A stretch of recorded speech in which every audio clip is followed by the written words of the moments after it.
오늘 말씀의 제목이 앞에 화면에 있습니다. 함께 읽고 시작하겠습니다. 시작. 구약 신약의 지상 명령 수행이라는 제목으로 함께 말씀을 나눌 겁니다. 오늘 먼저 말씀을 짧게 나눈 이후에 C채널에서 2년 전에 방영했던 우리 주일증 선교사님의 선교 모습을 25분 정도 되는 영상으로 압축했는데요. 그걸 먼저 보고, 그리고 오늘 선교 사역하는 이 유인물을 살펴보고 일정을 나누도록 하겠습니다. 영상이 25분, 시간이 짧지 않은 시간이라서요, 말씀을 최대한 간략하게 전하려고 합니다. 근데 오늘 말씀 제목처럼요, 구약과 신약을 다 아울러야 되기 때문에 짧게 할 수 있을지 잘 모르겠습니다. 짧게 해보겠습니다. 우리가 신약의 지상 명령이라고 하면 너무나도 잘 압니다. 마태복음 마지막 장 마지막 세 구절입니다. 가서 제자 삼으라 라고 하는 명령입니다. 그런데요, 구약 시대 때부터 하나님은 인간에게 굉장히 많은 명령들을 하셨고요, 또 굵직한 명령들을 하신 것들이 성경에 기록되어져 있습니다. 우리가 잘 아는 명령 중에 하나는 가장 첫 번째 명령인 창세기 1장에 기록된 아담에게 주어진 명령입니다. 네가 생육하고 번성하라, 땅에 충만하라, 모든 것을 다스리라 라고 하는 명령입니다.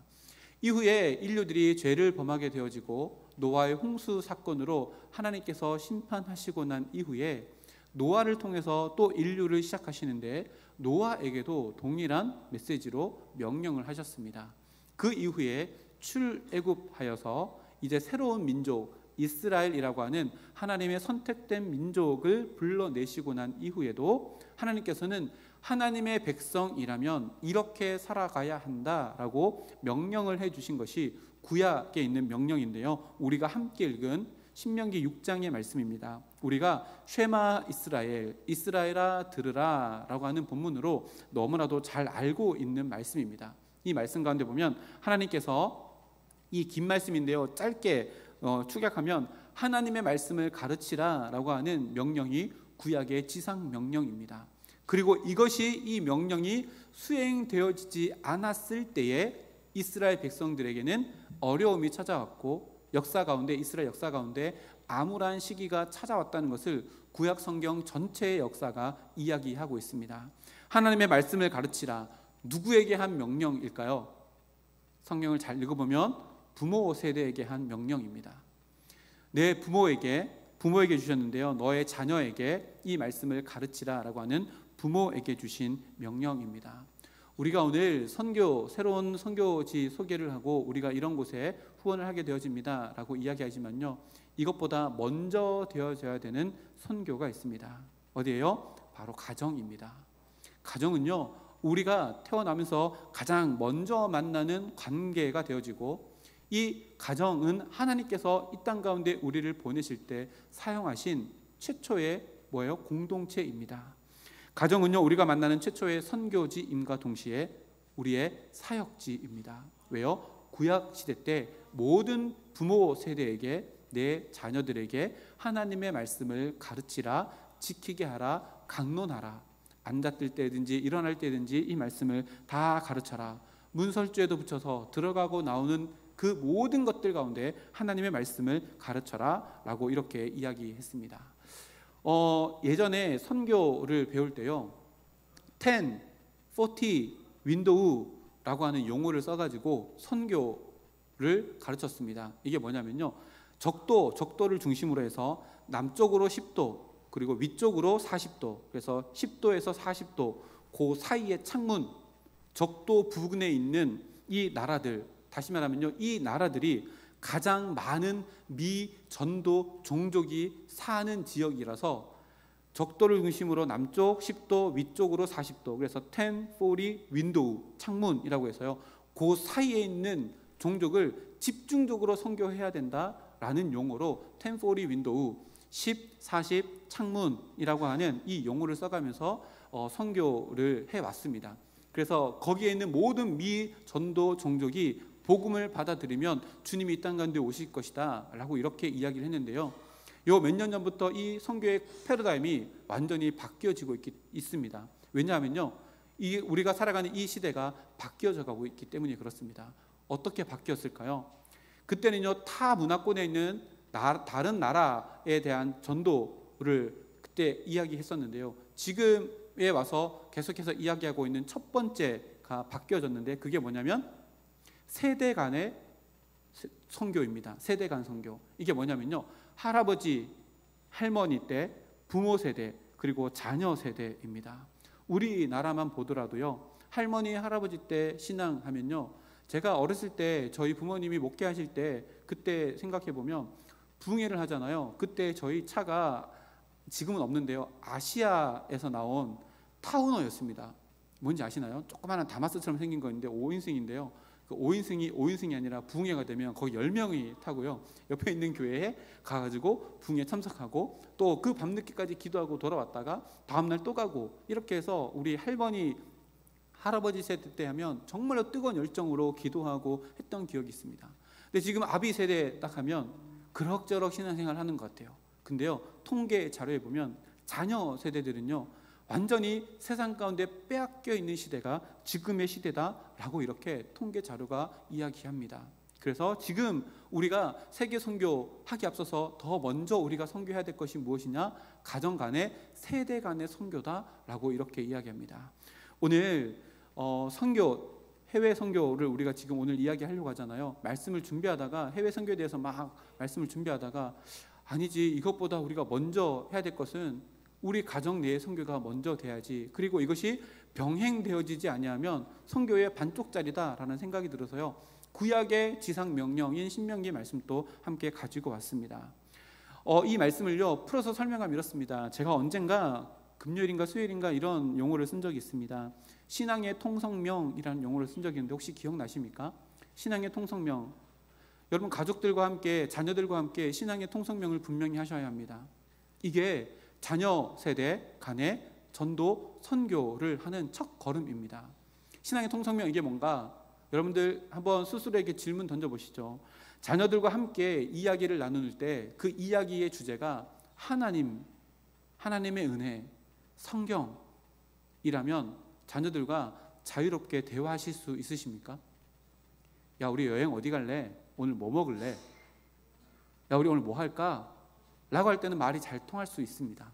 근데요, 그것이 신앙적인 이야기라면, 부모인 나부터 껄끄러워진다면요, 우리는 자녀와 신앙의 통성명을 하지 않는 거예요. 그럼 뭐가 안 되는 거예요? 신앙의 전승이 안 됩니다. 주보를 한번 다 펼쳐보시겠습니까? 첫 번째 장을 펼쳐보시죠. 첫 번째 장을 펼쳐보시면 2025년 목표가 5개가 있습니다. 한번 읽어보셨습니까? 한번 5개 한번 읽어볼까요? 첫 번째 장 2025년 목표, 첫 번째, 시작. 하나님의 생기를 회복하는 교회. 두 번째, 하나님의 생기로 하나 되는 교회. 세 번째, 하나님의 생기로 다음 세대가 살아나는 교회. 네 번째, 하나님의 생기로 움직이는 교회. 다섯 번째, 하나님의 생기를 전승하는 교회. 마지막이 하나님의 생기를 전승하는 교회입니다.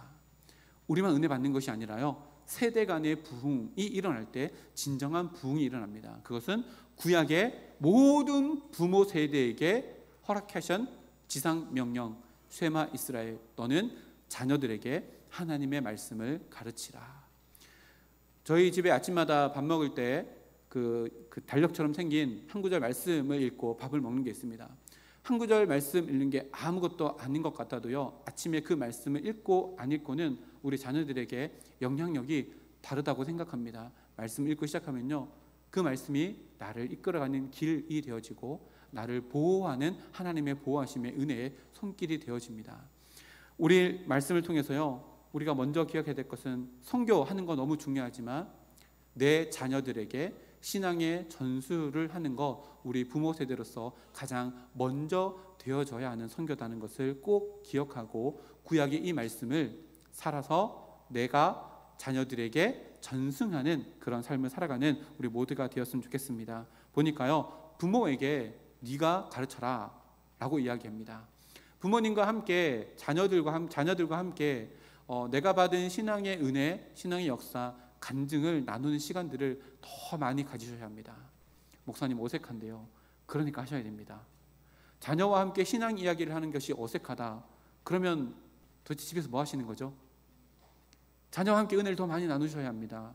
내가 지금까지 살아왔는데 이것은 하나님의 은혜였고, 내가 이번 주 이런 말씀을 들었고 이런 말씀을 묵상했는데 이런 하나님의 은혜가 있었다라는 것들을 자녀와 함께 더 많이 나누셔야 합니다. 그리고 자녀도 그런 얘기를 엄마 아빠에게 하는 것이 전혀 어색함이 없는 가정이 되어져야 합니다. 여러분, 이 선교가요 가장 먼저 된 선교여야 합니다.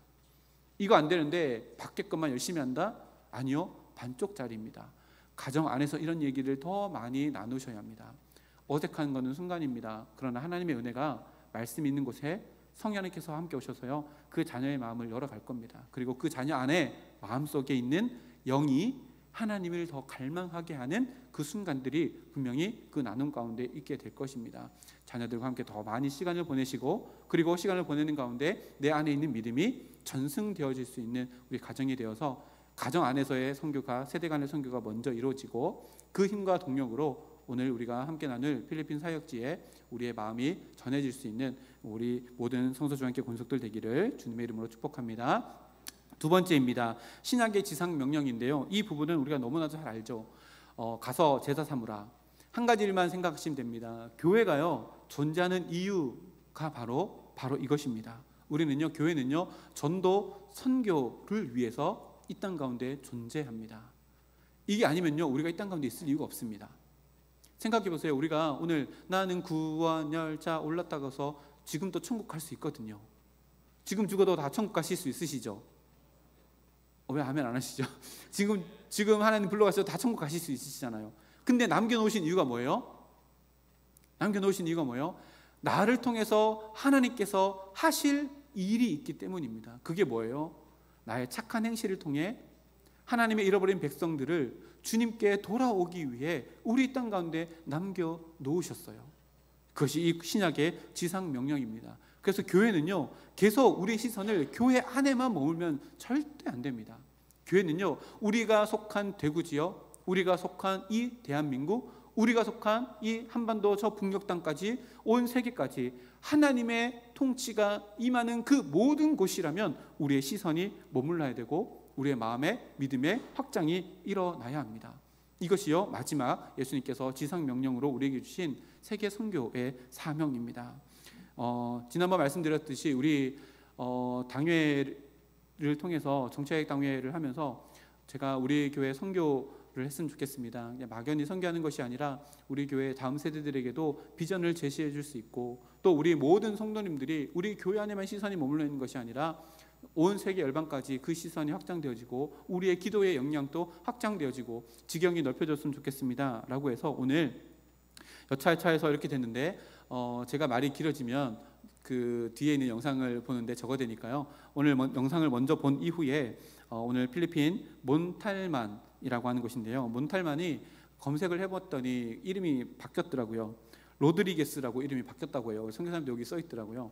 근데 그 필리핀 사람들은 몬탈만이라고 더 이야기한다는데, 필리핀은 굉장히 많은 섬들로 이루어져 있습니다. 그 섬들 중에 몬탈만이 있는 또 다른 섬이 있는데요, 거기서 사역하는 선교사님 사역 영상을 먼저 본 이후에 계속해서 말씀을 나누도록 하겠습니다.